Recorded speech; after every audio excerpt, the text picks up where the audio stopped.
All right, good evening. Ken Baker here with the BSC Ministry. Okay, got a couple quick announcements. One for sure.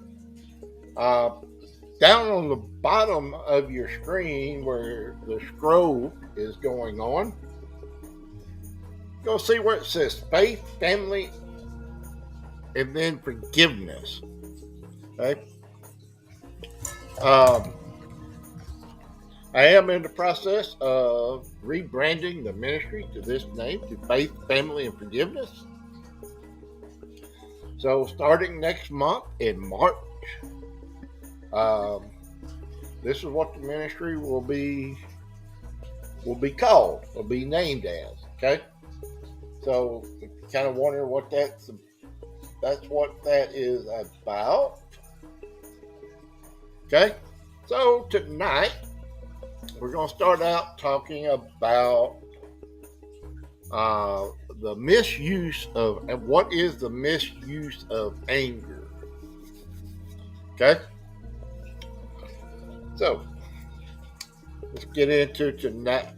Uh, and I will have another announcement at the end of this uh, for starting next week.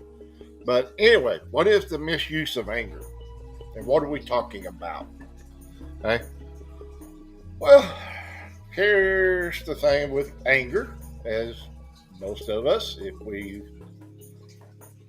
uh, have dealt with anger in the past, is the intensity, the intensity of our anger. Okay, all right. Anger can range uh, from a very mild irritation, okay, all the way up to intense rage, in anywhere in between. Okay, so it's not like here is mild irritation and right here is intense rage.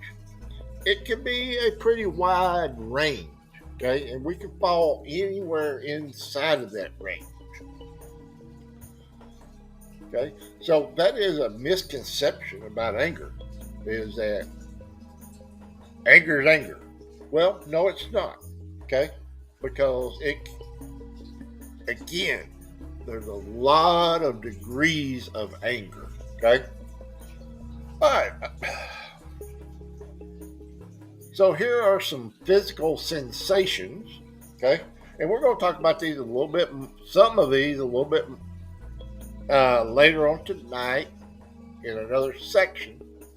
But here are some physical sensations that can be associated with our anger that we are experiencing.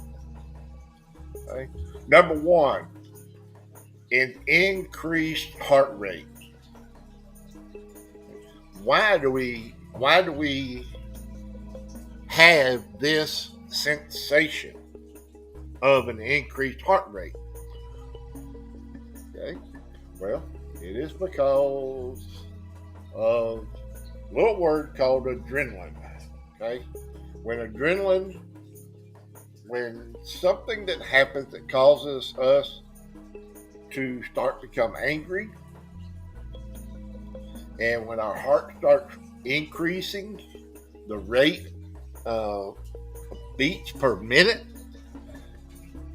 it is because of adrenaline that is being produced in our body. Okay, why? Well, because God kind of knew what He was doing. Okay, yeah, God knew what He was doing. Um, so this is one sensation that we can have. The next one is muscle tension. Okay, then a flushed skin. Okay, our skin can feel hot. It can feel warm, warmer than normal. Maybe kind of sticky, actually, um, because of sweating. Okay, and we can have increased sweating when we start to have anger building up inside of us. Okay, and why is this? Why do we get all these? Well, because our body is built to respond to the anger. Okay, and normally there's two ways that we most of the time respond to the anger, and that is called fight with your fist or flight. Okay, that means to stand and fight or to run. Okay, and and again, there are some in between areas, that you may do a little bit. Probably not going to do both, but that is basically what we get down to is the response of our body is that we will naturally either try to fight through what's going on or we run and hide. Okay. All right. The next thing that that our body can do, or what the anger can impact in our body, or have an impact in our body, is our cognitive impact. Okay. So, what are we talking about? Well, what we're talking about is that anger can affect our thinking. It affects our thinking. Right? And by affecting our thinking, it can have an effect on our focus, be able to focus properly. We may have difficulty reasoning. Okay.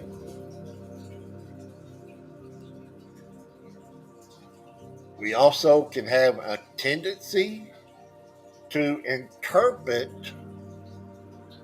the situations or situation that's going on in a more negative light than we normally would. Okay? And we also look at it as being more threatening. Okay? So the next misuse of anger is talking about behavioral expressions. These are some good ones. So we know that anger can be expressed in various ways. Okay. Um, One way is for it to involve verbal outbursts. Okay. Aggression, yelling. It could be physical actions. Okay. And why? Because our body is designed to either fight or flight. It's like I said earlier. That's the way our bodies are designed. Right? So these expressions are every one of these fall under the fight that is naturally occurring within our body. Okay? Everything within our body is telling us to fight, to be verbal, to speak out, to yell, maybe even get physical. Okay? The next misuse about anger is the duration of anger. Okay? So does anger Is it short lived? Is it long lived? Well, here's the thing about anger, that it definitely can be short lived. Okay? Something can happen to us. And again, let's go back. Well, I'll use the example that I use quite a bit on this, and that is about being involved in a wreck. You know, it's driving down the road, you come up to a red light, you have the green light, you're going through, somebody runs it from the other direction, hits your car. Okay? Are you going to get angry immediately? Yes. Yes. Wasn't your fault. Even if it was your fault, you probably still get angry because we get frustrated at ourselves that we had this accident. But the initial reaction that we have, and what we have to understand, is it's not simple. That doesn't mean that you have sinned by getting or having the initial reaction of anger. Okay?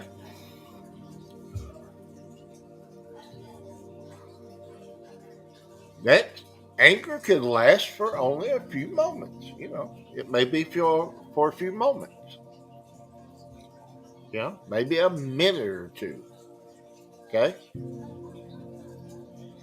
But it can also last an extended period of time. Okay? So, what are some things that can happen to us if anger is allowed to reside in us for an extended period of time? Well, one thing that most likely will take place is this: resentment. Absolutely. We will start resenting either the situations that we're put in, or the people associated with those situations. Okay? Next, we may hold a grudge. Okay?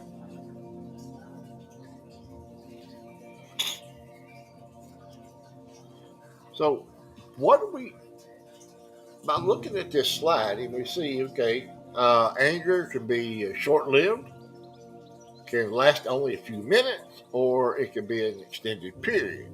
Okay? What are we, the one thing, what are we talking about on the extended period? Most likely, what we're talking about is unresolved anger. Okay?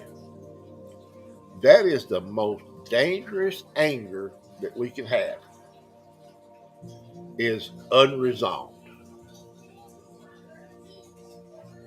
Okay? Why? Because we hadn't dealt with it. Okay? Here's the thing. You're driving down the road, you go through a red light, somebody runs the red light, hits you, you're going to get angry, right? Yep. Okay? Uh, so today you're driving your car, you have the wreck. Tomorrow you're driving your truck, you're going through the same red light, somebody else hits you. Now, the day before, if you just stewed all day, all night, being angry over the first wreck, then you have another wreck tomorrow, what's going to happen? The anger that you had yesterday is still there. So what you're doing is you're layering another layer of anger on top of the previous anger. Okay? That's the reason why we have to deal with this stuff. That's the reason why we need to deal with our anger. We need to deal with confrontation. We need to deal with forgiveness.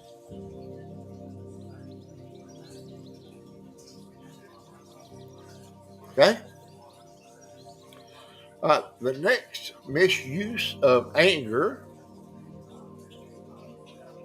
called triggers.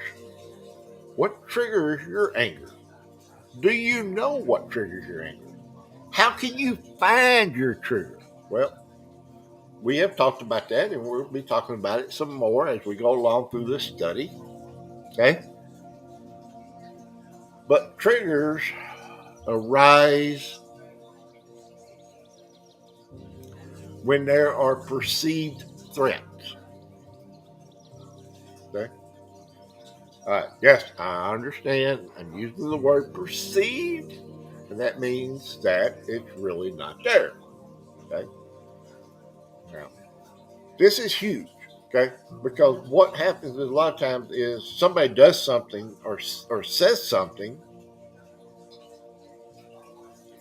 Okay? And by the time we get through with it, it's kind of like the old game where you one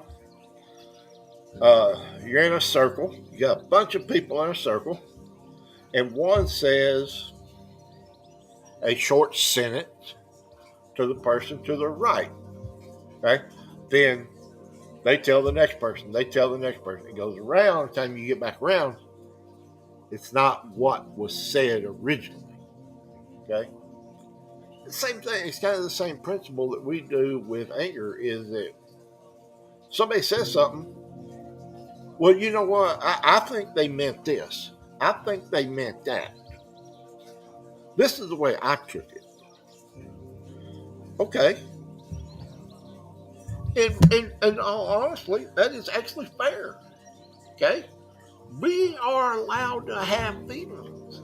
God gave us feelings. God gave us emotions. So we're allowed to feel the way we feel. But in perceived threats, if we perceive one way, how do we know for sure what that person actually meant by what they said or by what they done? How can we know? Talk, communicate. Right? We have to ask questions. Well, wait a minute. Is this what you meant by what you said? Is this what you meant by what you done?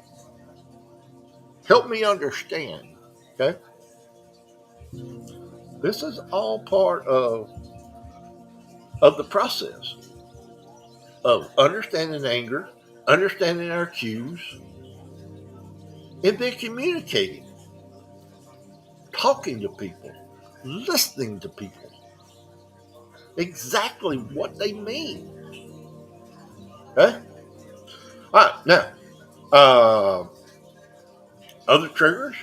Next one, it could be an injustice. Somebody may actually have done something or said something to you or about you. Okay? So an injustice happens. What about frustrations? Does frustrations cause anger? Yeah. Okay. You know, if something frustrating happened to us, um, maybe you're traveling somewhere, you're taking a flight, your flight gets delayed. That's frustrating, isn't it? Yeah, it is. We all know that. Most of us, if you've ever traveled much, you probably have experienced that at some point or another.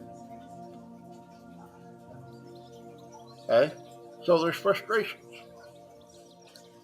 Then there's conflicts. Okay? Where there's where where something actually happened. Okay? It's not perceived, it's a true conflict. So see the difference? It goes from what we think was said or what we think happened to something actually happening to, well, now there's conflicts, there's butting ahead, you know. Oh, we're not going to have anything to do with that person no more, you know. And I see this so much within families.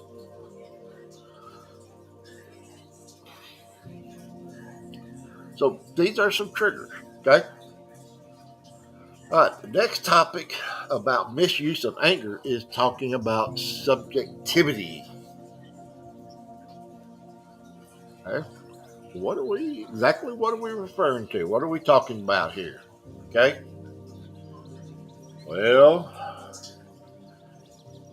triggers and anger can vary, and intensity of the anger can vary greatly from person to person. Okay?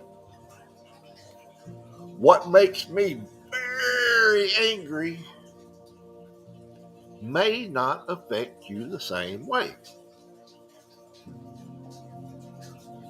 Okay? It may be more of a frustration for you. Okay? And something that makes you very angry may be a frustration just for me.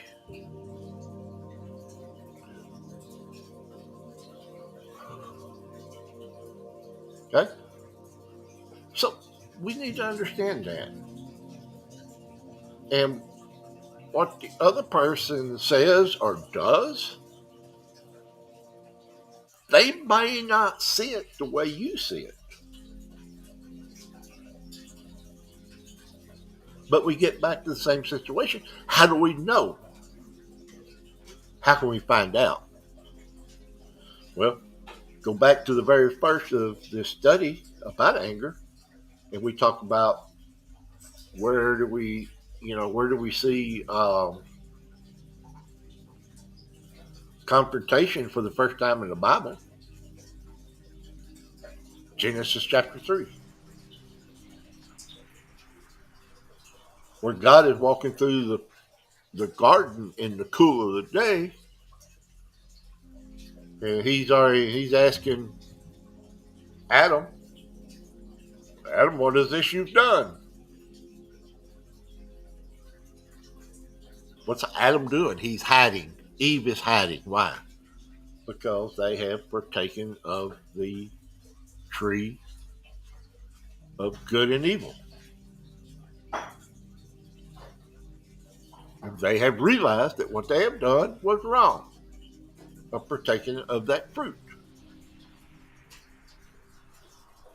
Did God know before he ever asked Adam or Eve any of the questions? Yeah, absolutely. God knew. God knew what had happened. He knew that the serpent had gotten to Eve. He knew that Eve gave it to Adam. He didn't have to ask Adam and Eve what they had done. But what's he doing? He's teaching me and you a lesson that if we want to know, we have to ask. We have to ask probing questions. Okay? He didn't ask Adam, Adam, are you here? No. He asked Adam a question that Adam had to answer. And we need to learn from that lesson. That's how we deal with things. We ask. If you don't ask, you won't ever know.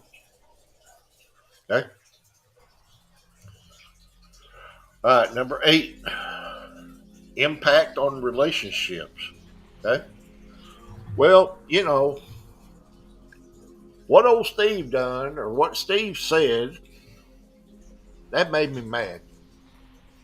I have a right to be angry. Okay? Again, we may have, or we may feel like we have the right to be angry. And maybe we do have the right to be angry. Okay?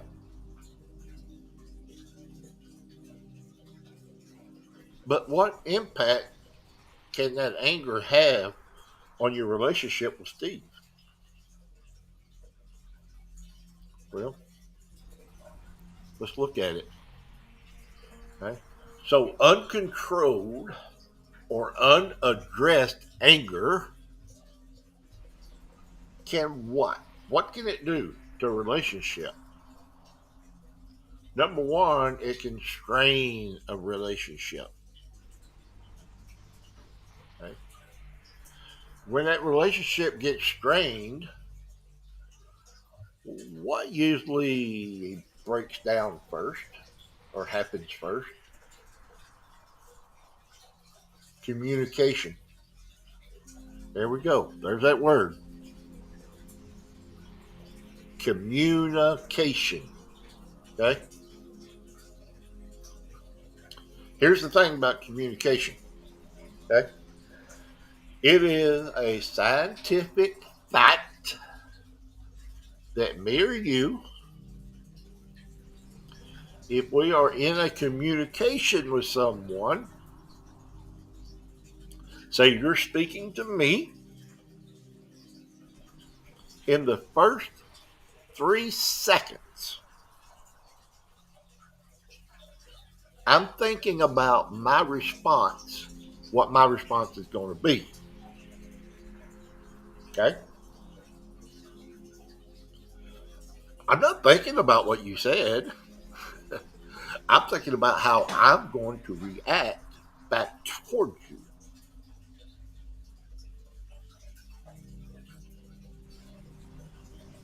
So then I come back and I respond and I communicate to you. What are you doing? The very first 3 seconds, you are making your decision on what you're going to say back to me. Now,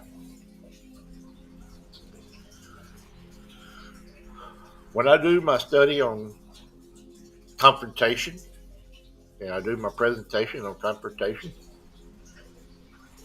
this is one thing that I have learned, partly because of the way that I've handled things in the past. It wasn't right. I didn't do a good job. Okay. I'm the first to admit that. I didn't do a good job of it. But when we get in an argument, especially with our, say our spouse, get in an argument with our spouse, and we start bringing up stuff that has bothered us. Here's the thing. Here's the deal. Okay. Usually we will start bringing up stuff that is not as important as the real issue. Okay. And and a lot of times we will go down through a list of things that we're saying that bothers us, but we don't ever address the actual issue. What is it that Steve said or done that made me mad?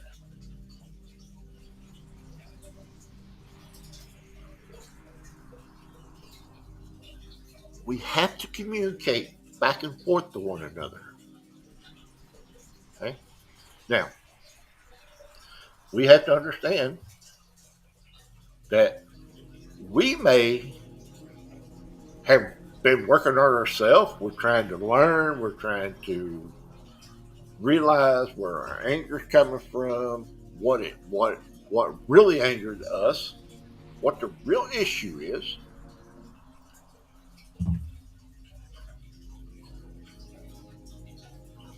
But our communication is broke down. Okay? I may want to address the issue with Steve, but Steve may not want to. Can I make him? No, no. But let me ask you this: what would God want you to do? Would God want you to ask Steve probing questions to figure out what the issue is, what he really meant by what he said, what he really meant by what he done? Yes. If he didn't, why did he take time to explain it and give us an example on how to do things in Genesis? Okay? That story is not in there just, yeah, is it about salvation? Is it about trusting God? Yes, it's about all those things. But it's also an example on how to do things, how to respond, how to act. Okay?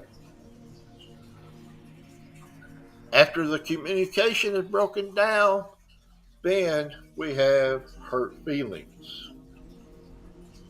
Well, Steve really hurt my feelings. Well, what Kim said back to me hurt my feelings. So now we got hurt feelings on both sides. Then what takes place? Emotional distance. Well, you know what? I had friends before Steve come along, so forget Steve.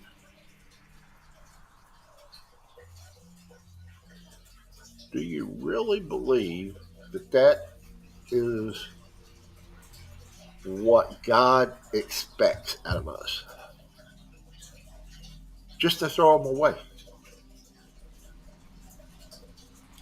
This is one of the reasons why that have I have decided to transition. Not the only reason, but part of the reason that I've decided to transition the name, change the name to Faith, Family, and Forgiveness.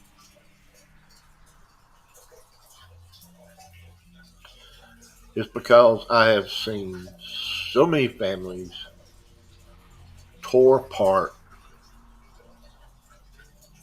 by things just like we're talking about.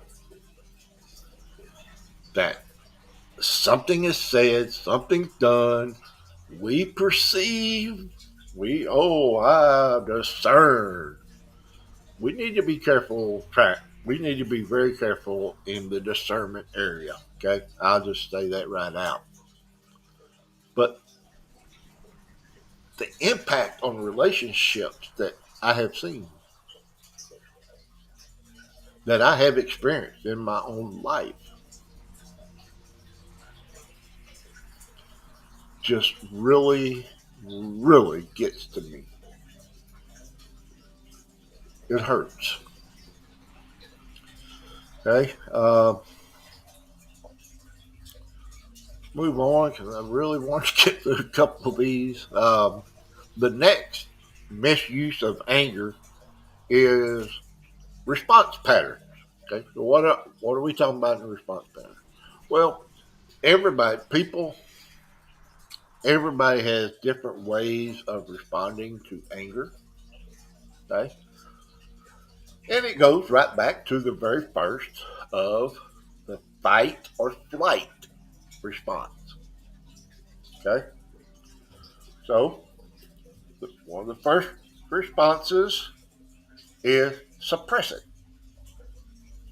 There's a lot of people that believe that they do an excellent job of suppressing their anger, okay? Of not taking it out on somebody.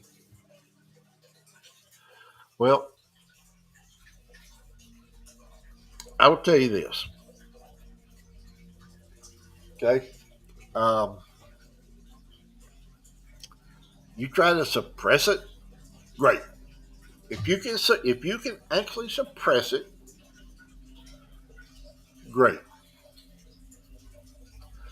But I will almost, I will, I'll just about guarantee you anything that at some point in your life, somewhere, somehow, that anger is going to come out.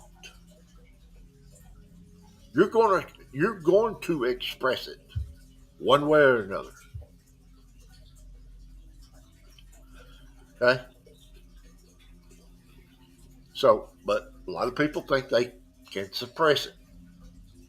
So, what do you think the next one is? Yep, here we are. The person that expresses it openly. Okay? Well, what are we talking? We're talking about someone that is suppress it, probably a passive aggressive person that wants to ignore, deny that it exists, versus the person who is aggressive. Okay? God doesn't want, He does not want us to be either one of these two. God wants us to be assertive. Being assertive is the way to go. How can you be assertive? Ask questions, ask probing questions. Be willing to admit where you're wrong. Right? I had a gentleman one time in class. It was actually in the confrontation class that I was doing at a church, and this guy made this comment. He said, "Well, what we have to understand is if we're 2% wrong, we're wrong." Okay? So, what are we talking about here? We're talking about that we're never 100% right. Okay? It's very seldom. There'll be very few circumstances where me or you, either one, will be 100% right. Okay? We may think we're 100% right, but if we really searched and looked at the situation clearly, and if we looked at it with God's eyes and not human eyes, we would probably see where we might have made a mistake, where we might have said something that we shouldn't have said. Okay? So, the point of this, if we're wrong in any area, why would you expect the other person to admit they're wrong if you're not willing to admit where you're wrong? That's a double standard. Okay? So be willing to admit the areas that you have made a mistake in or that you're wrong. Okay? So that is the misuse of anger. Okay? So now let's look at some. This is a checklist of common anger cues here that we're going to look at. Okay, first is we're going to look at the physical. Okay, we have talked about some of these, but there's going to be others that we're going to bring up that I think you really need to focus on and see what we're talking about. Okay. So the physical cues. Well, number one, we've already talked about it, but increased heart rate. Okay. Something happens that makes us angry, adrenaline starts flowing, our heart starts racing. Okay. Next, we've talked about it, but muscle tension, clenched fist. Okay. Would this be the fight or the flight? Yeah, this would be the fight, wouldn't it? Okay. Number 3, flush face or sweating. 4, shallow or rapid breathing. Headaches, stomach aches. Changes in appetite or sleep patterns. Okay? Now, the first 3, maybe 4, the first 4 are probably things that would happen to us in any angering situation. Okay? Now, these other 2, the headaches, stomach aches, changes in appetite or sleep patterns, we're probably looking more on the lines of unaddressed or unresolved anger there. Okay? Because that tends to show that it may be long term. Okay? It's not something that just happened. Then number 2 is our emotional responses. Okay? So here's some emotional responses that we can have to anger. Feeling irritated or frustrated. Anger bubbling up quickly. Feeling resentful or indigent. A sense of injustice or unfairness. Increased sensitivity or touchiness. Okay? Again, we kind of go back and look and say, okay, feeling irritated, frustrated, that could be something that just happened or happened very recently. Anger bubbling up quickly. To me, that goes back to the car wreck, going through the intersection, car gets hit, anger bubbles up very quickly. Okay? Yeah, that probably is the case there. Now, when you start getting into resentfulness, being resentful, or feeling like there's an injustice or an unfairness done, now we're starting to get into the unresolved anger issues. Okay?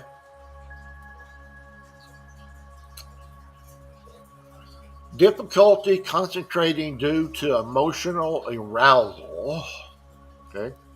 Yeah, that can happen initially and long term, both. Number 3, behavioral changes. Raised voice or shouting.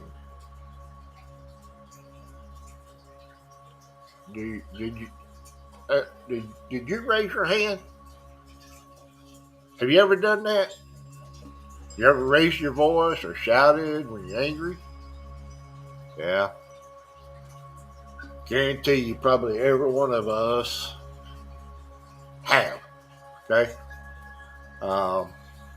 Absolutely. Next is being argumentative or confrontational behavior. Now, the confrontational behavior, because it's tied to the argumentative, is probably not the right or the proper confrontation that we should be having. Okay? Yes. We should have confrontations. Okay? We have confrontations in our life every day. We have rules that we are supposed to live by. Okay? That's called boundaries. But we have.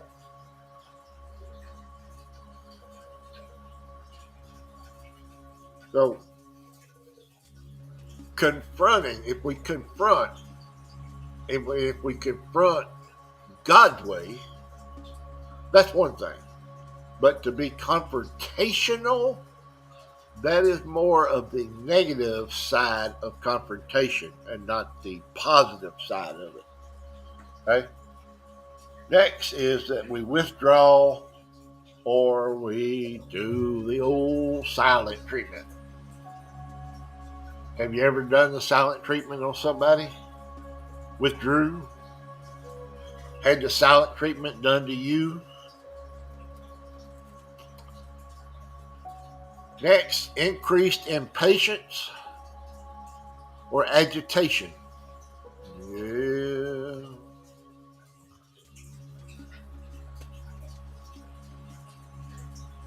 Restlessness or fidgety. Another behavioral. Having difficulty controlling your impulses or your reactions. If you are having difficulty controlling your impulses and your reactions, then you have suppressed anger. You have unaddressed anger. You have unresolved anger. If that's the case.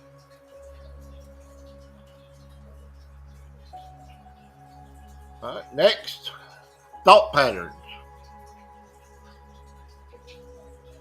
How does anger affect your thought patterns? Negative thoughts about the situation or the person. Okay?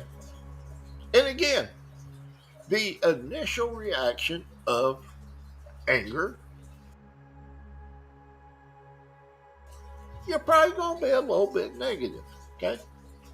But if it is prolonged negativity, then there's an issue. Okay? Next is where we just expect the worst. The wholehearted pessimist. You know, this is going to turn out bad. This is going to be the worst. This is worse. I just, oh man, this is going to be bad. Okay, that's how it affects our thought patterns.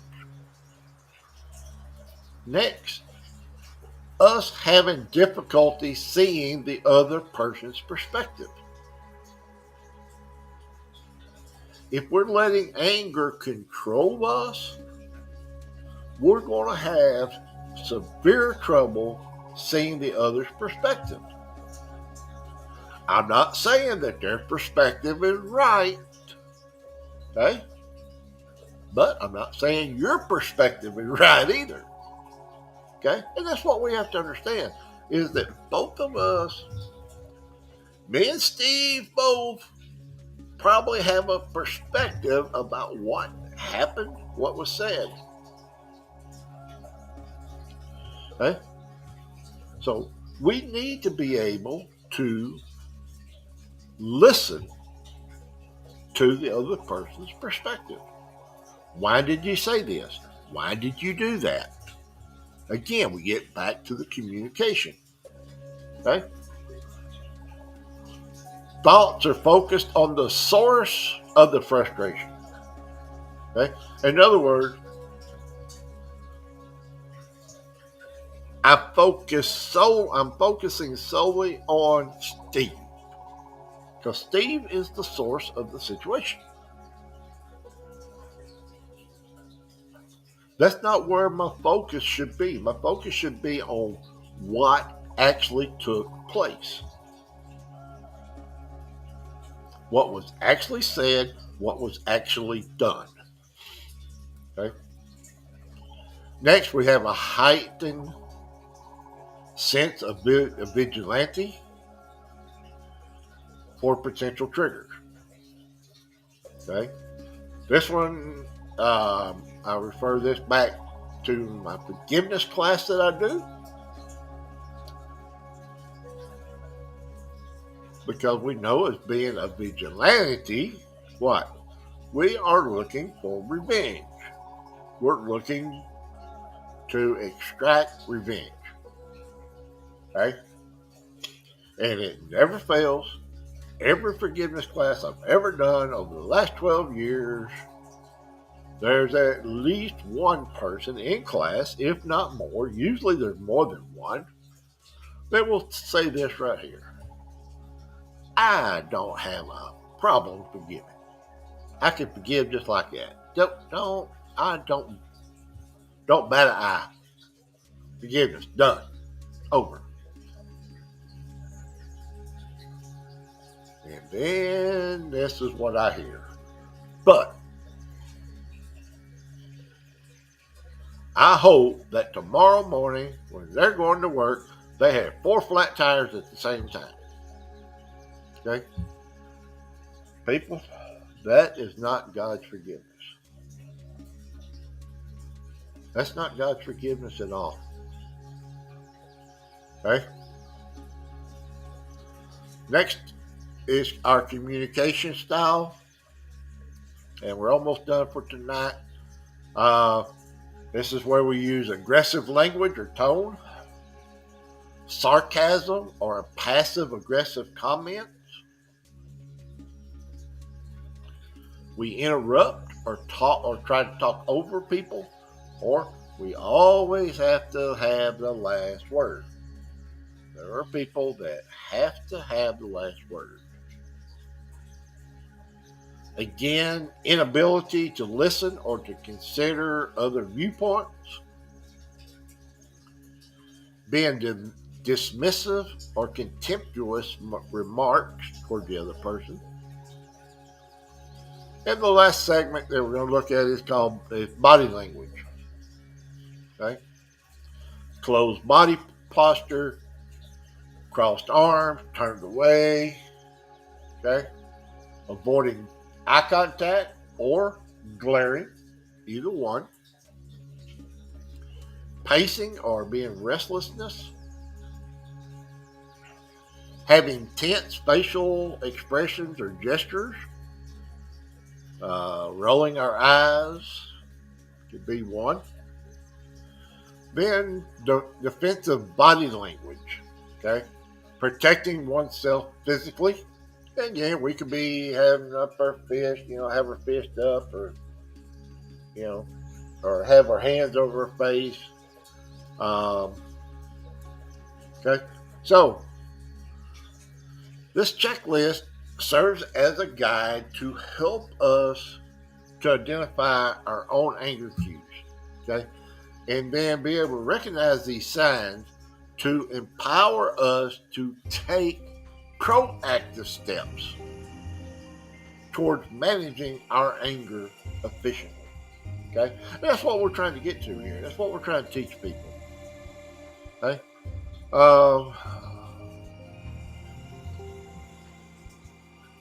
Share a scripture with you here. A heart at peace gives life to the body, but envy rots the bones. Proverbs chapter 14, verse 30. Okay? So, if you're having in relational problems,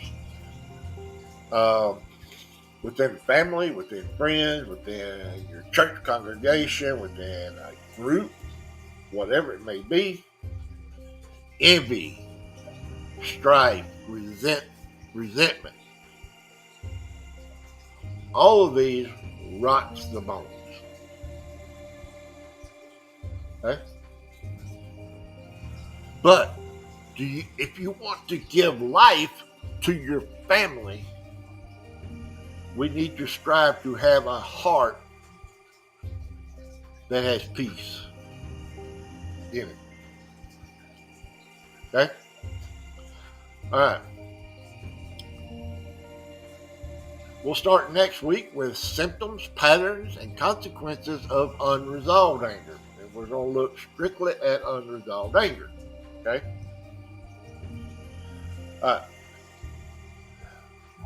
If you tuned in tonight, I appreciate it. Thank you very, very, very much. Okay? All right. Down in the bottom left-hand corner of your screen, you'll see where it says bscministry.com. That is our email address. You can go to our email address, bscministry.com. Up in the right-hand corner of the screen, you can click on study materials and you can download this material that I've got here off of these slides. Okay. Now there's a lot more in here in the material than what is actually printed on the slides. But you can go there and you can download it, you can print it, you can save it, you can share it with someone else, whatever. Whatever you want to do with it, that's fine. Okay? Starting in March, I will be transitioning the name of the ministry. And I know this could be confusing to some people, from VSC Ministry to Faith, Family, and Forgiveness, which is scrolling at the bottom of your screen. Okay? That will take place in March. Okay? Next week, I will have available, hopefully I'll have available, I think I will, a platform where you can join in on screen with me and you can put in your tell me what you're thinking about this or that or whatever. But it is called, hold on just a second. Oh, escape full screen. Let me show it to you. Where's it at? Captions. Here we go.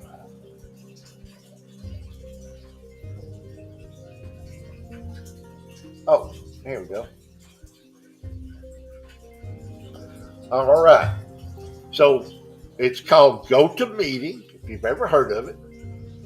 But in your browser, put meet.goto.com/VSC Ministry 12. Okay?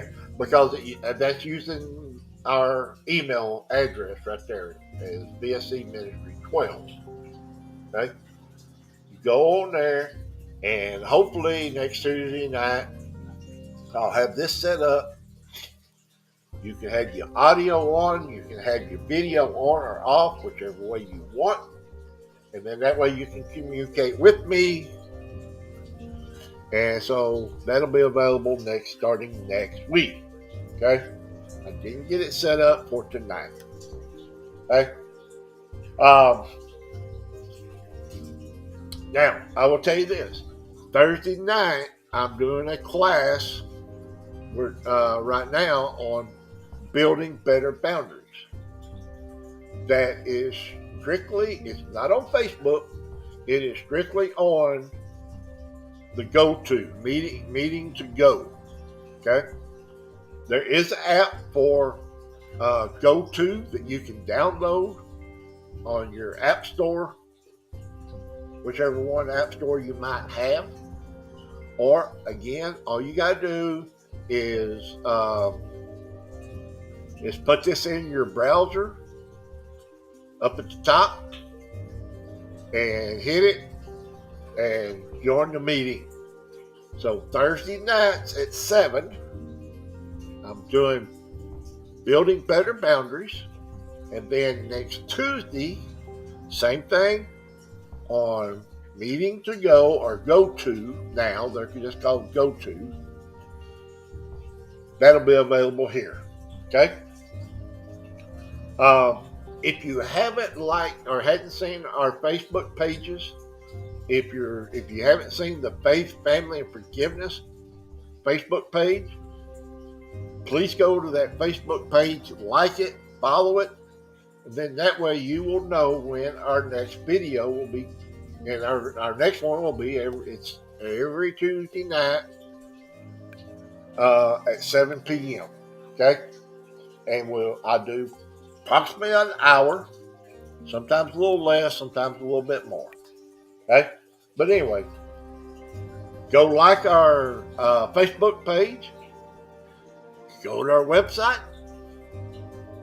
If you want to join us Thursday night, we'd be glad to have you. Right now, I think you got 4 or 5 on Thursday night that joins us live, and we have great discussions about boundaries, building better boundaries. Okay? All right. Have a great rest of your week. God bless, and we will see you soon. Okay?